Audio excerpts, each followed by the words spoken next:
Good morning guys. स्वागत है आपका अपने यूट्यूब चैनल एनएलसीसी परिवार पे। और आप लोग कैसे हैं? आशा करते हैं आप लोग अच्छे ही होंगे। आज हम लोगों का टॉपिक है विद्युत धारा का चुंबकीय प्रभाव। विद्युत धारा का चुंबकीय प्रभाव, आइए समझते हैं विद्युत धारा का चुंबकीय प्रभाव क्या होता है। विद्युत धारा का चुंबकीय प्रभाव का मतलब यह हुआ कि जो विद्युत ऊर्जा होती है उसके कारण जो उसका चुंबकीय प्रभाव होता है, उसके इस चैप्टर के अंतर्गत हम लोग पढ़ते हैं। ठीक भैया, इस चैप्टर के अंतर्गत हम लोग पढ़ते हैं विद्युत धारा का ऐसा प्रभाव जो चुंबकीय क्षेत्र से रिलेटेड हो, उसका अध्ययन किया जाए, उसको हम कहते हैं विद्युत धारा का चुंबकीय प्रभाव। ठीक है, इसमें सबसे पहले हेडिंग है आपकी चुंबक। ठीक है, मैग्नेट। सबसे पहले हेडिंग है आपकी चुंबक या मैग्नेट। समझते हैं कि चुंबक या मैग्नेट क्या होता है। ठीक है, ऐसा कोई भी पदार्थ जो किसी लौह पदार्थ को अपनी ओर आकर्षित करता है, जो किसी लौह पदार्थ को अपनी ओर आकर्षित करता है, चुंबक कहलाता है। ठीक है, वैसे तो चुंबक का कोई आकार निश्चित नहीं होता है। चुंबक का कोई आकार निश्चित नहीं होता है। आप लोग जो मार्केट में देखते हैं चुंबक का जो आकार आता है वो रियल में आकार नहीं होता, उसको किसी भी आकार में ढाला जा सकता है। तो वास्तव में जो चुंबक होता है वो आपका निराकार होता है, उसमें कोई आकार नहीं होता है। ठीक भैया, समझ पाए? तो ऐसा पदार्थ जो लोहे के छोटे छोटे टुकड़ों को अपनी तरफ आकर्षित करता है, चुंबक कहलाता है। ठीक है, अब चुंबक कितने प्रकार के होते हैं? चुंबक दो प्रकार के होते हैं। मुख्य रूप से दो प्रकार के होते हैं। ठीक भैया, कितने प्रकार के होते हैं? दो प्रकार के होते हैं। ठीक भैया, पहला होता है आपका प्राकृतिक चुंबक, नेचुरल मैग्नेट, प्राकृतिक चुंबक। ठीक भैया, दूसरा होता है आपका कृत्रिम चुंबक, आर्टिफिशियल मैग्नेट, कृत्रिम चुंबक या आर्टिफिशियल मैग्नेट। ठीक भैया, दो प्रकार के आपके चुंबक होते हैं। एक प्राकृतिक चुंबक होता है, अंग्रेजी होती है नेचुरल मैग्नेट, और कृत्रिम चुंबक का होता है भैया, क्या होता है आपका? कृत्रिम चुंबक। इसकी अंग्रेजी आपकी हो जाएगी आर्टिफिशियल मैग्नेट। ठीक है, तो सबसे पहले हम लोग देख लेते हैं प्राकृतिक चुंबक। ठीक भैया, प्राकृतिक चुंबक क्या होता है? ऐसा चुंबक जो प्रकृति में आसानी से उपलब्ध हो उसको प्राकृतिक चुंबक कहते हैं। ऐसा चुंबक जो प्रकृति में आसानी से उपलब्ध हो या प्रकृति से मिलता है उसे प्राकृतिक चुंबक कहते हैं। ऐसा चुंबक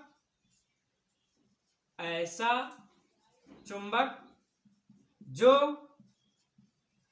प्रकृति में आसानी से मिलता है या उपलब्ध होता है, आसानी से उपलब्ध रहता है, प्राकृतिक चुंबक कहलाता है। प्राकृतिक चुंबक कहलाता है। प्राकृतिक चुंबक कहलाता है ऐसा चुंबक जो प्रकृति में आसानी से उपलब्ध होता है, प्राकृतिक चुंबक कहलाता है। ठीक भैया, समझ में आया? चलिए, जैसे उदाहरण अगर हम देखा जाए तो जैसे मैग्नेटाइट का पत्थर। ठीक भैया, मैग्नेटाइट का पत्थर, उसमें जो चुंबक होता है उसका गुण विद्यमान रहता है। चलिए दूसरा देख लेते हैं। चलिए देखिए भैया, प्राकृतिक चुंबक हम लोगों ने देख लिया। कृत्रिम चुंबक, ठीक है, कृत्रिम चुंबक ऐसा चुंबक जिसको प्राकृतिक विधियों के द्वारा नहीं, ऐसा चुंबक जिसको कृत्रिम विधियों द्वारा बनाया जाता है, कृत्रिम चुंबक कहलाता है। ऐसा चुंबक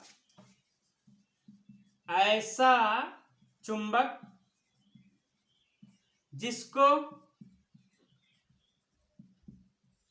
कृत्रिम विधियों द्वारा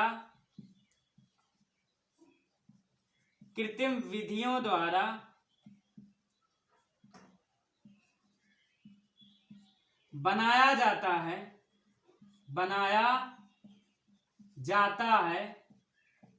कृत्रिम चुंबक कहलाता है। ठीक भैया, कैसा चुंबक कहलाता है? कृत्रिम चुंबक कहलाता है। कृत्रिम चुंबक कहलाता है। कैसा चुंबक कहलाता है भैया?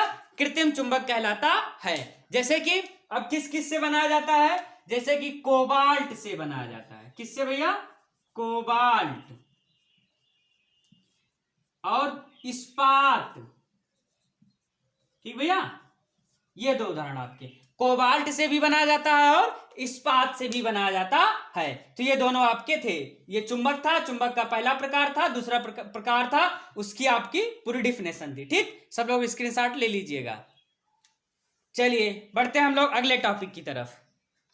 अगली हेडिंग है भैया आपकी चुंबक के ध्रुव। ठीक है, पोल ऑफ मैग्नेट, चुंबक के ध्रुव।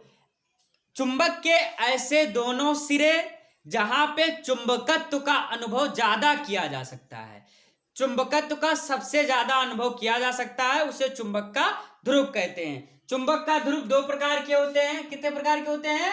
दो प्रकार का होता है। दो प्रकार का होता है।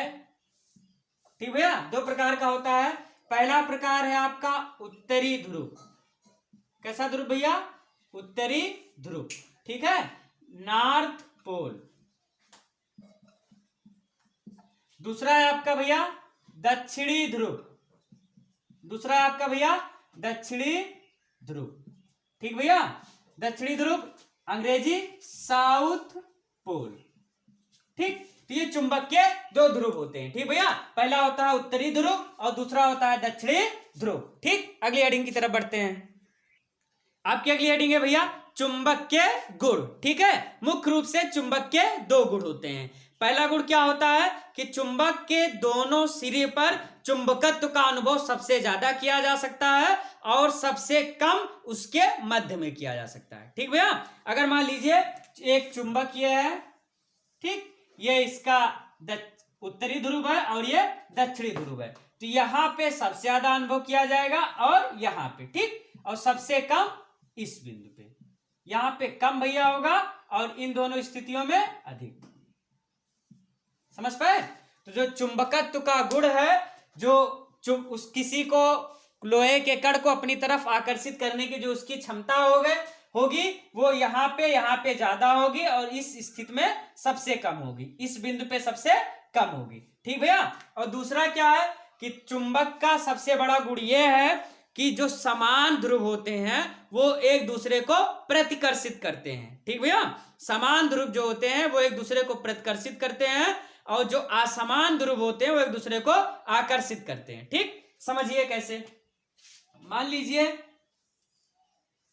ये कोई चुंबक था आपका जिसका ये उत्तरी सिरा था और ये दक्षिणी, ये उत्तरी ध्रुव था और ये दक्षिणी ध्रुव। ठीक, समझ पाए? और दूसरा एक और हम ले लेते हैं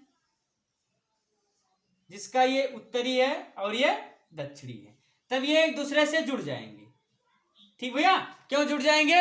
क्योंकि इसका दक्षिणी ध्रुव इसके उत्तरी ध्रुव से मिल रहा है, इसका दक्षिणी ध्रुव इसके उत्तरी ध्रुव से मिल रहा है। ठीक, लेकिन अगर इसी को पलट दिया जाए, ठीक भैया, यहाँ पे साउथ पोल कर दिया जाए और यहाँ पे नॉर्थ पोल कर दिया जाए, यहाँ पे आपका दक्षिणी ध्रुव है, यहाँ पे दक्षिणी ध्रुव है, तो ये एक दूसरे को कभी आकर्षित नहीं करेंगे, ये एक दूसरे को प्रतिकर्षित कर देंगे, दूर भेजेंगे। ठीक है, कैसे समझिए? अगर मान लीजिए हम लोग एक चुंबक लिए हुए हैं, इसको यहां से तोड़ दिया जाता है, ठीक, तो ये NS।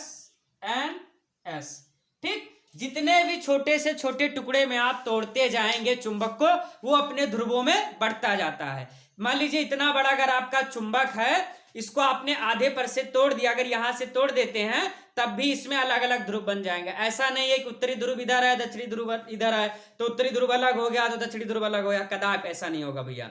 जो फिर से वो निर्माण कर लेता है, उत्तरी ध्रुव दक्षिणी ध्रुव का फिर से निर्माण कर लेता है। जितने छोटे से छोटे टुकड़े आप उसको तोड़ सकते हैं तोड़िए, लेकिन वो छोटे से छोटे रूप में आपका भी उत्तरी ध्रुव और दक्षिणी ध्रुव ही बनाएगा। ठीक भैया, चाहे जितना छोटा आप कर देंगे वो उत्तरी ध्रुव और दक्षिणी ध्रुव का निर्माण जरूर करेगा। ठीक, ये चुंबक का सबसे बड़ा गुण होता है। तो हम लोगों ने सीखा कि जो चुंबक का समान ध्रुव होता है, कहने का मतलब उत्तरी ध्रुव से कभी नहीं मिलेगा, ठीक, और दक्षिणी ध्रुव से कभी नहीं मिलेगा। एक दूसरे को प्रतिकर्षित करेंगे, आकर्षित नहीं करेंगे, प्रतिकर्षित करेंगे। लेकिन अगर उत्तरी ध्रुव दक्षिणी ध्रुव से मिल रहा है तो एक दूसरे से मिल जाएंगे, और दक्षिणी ध्रुव उत्तरी ध्रुव से मिल रहा है तब भी एक दूसरे से मिल जाएंगे। ठीक, तो समान ध्रुवों में प्रतिकर्षण होता है, ठीक है, समान ध्रुवों में प्रतिकर्षण होता है और असमान ध्रुवों में आकर्षण होता है। ठीक भैया, चलिए बढ़ते हैं अगली हेडिंग की तरफ।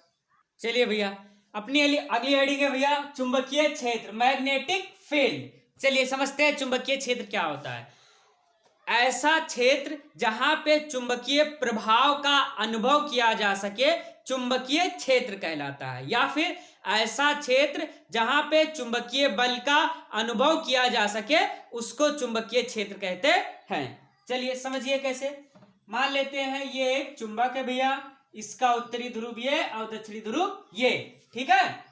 तो इसका एक क्राइटेरिया होगा, एक एरिया होगा कि जिसके अंदर में अगर कोई भी लौह अयस्क आएगा, लोहे के छोटे छोटे टुकड़े आएंगे तो उनको ये अपनी तरफ आकर्षित कर लेता है। ठीक है, अगर लोहे का, ये इसका क्षेत्र है भैया पूरा, अगर लोहे का टुकड़ा यहाँ पे है या यहाँ पे है, यहाँ पे है, तो इसको ये अपनी तरफ आकर्षित कर पाएगा नहीं, क्योंकि ये क्षेत्र सिर्फ इतने में। लेकिन अगर यही लोहे का टुकड़ा यहाँ पे है या फिर यहाँ पे है या फिर यहाँ पे है तो ये सभी को आकर्षित कर लेगा अपनी तरफ। ठीक है, तो ये एक प्रकार का क्षेत्र बन रहा है। ठीक, जो एक आपका जो मिनिमम क्षेत्र है जहां पे ये छोटे छोटे लोहे के टुकड़े को अपनी तरफ आकर्षित कर ले जा रहा है, और कुछ ऐसे भी क्षेत्र हैं जहां से वो लोहे के टुकड़ों को अपनी तरफ आकर्षित नहीं कर पा रहा है। ठीक, दो क्षेत्र आपके बन रहे हैं।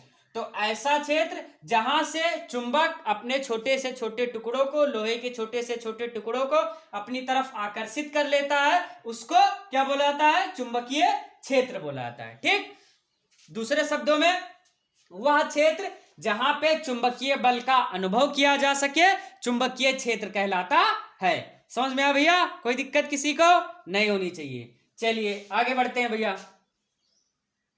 चलिए भैया, आपकी अगली हेडिंग है चुंबकीय बल रेखाएं, मैग्नेटिक लाइंस ऑफ फोर्स। चुंबकीय बल रेखाएं, मैग्नेटिक लाइंस ऑफ फोर्स। ठीक, समझिए क्या होती हैं।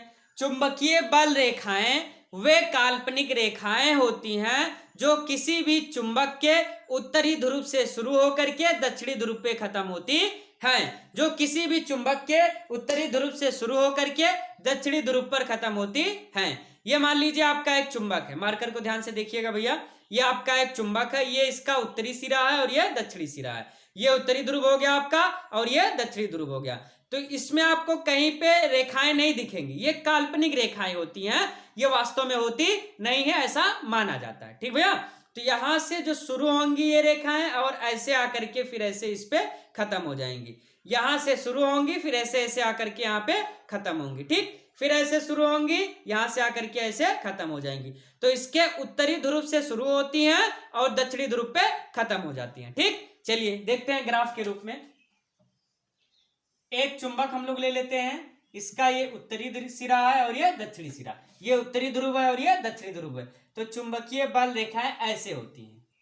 ठीक भैया, यहां से प्रारंभ की और यहां पे करके खत्म हो गई, ऐसे शुरू की और यहां पे आकर के खत्म हो गई, यहां ऐसे चली ऐसे खत्म हो गई, ऐसे चली ऐसे खत्म हो गई।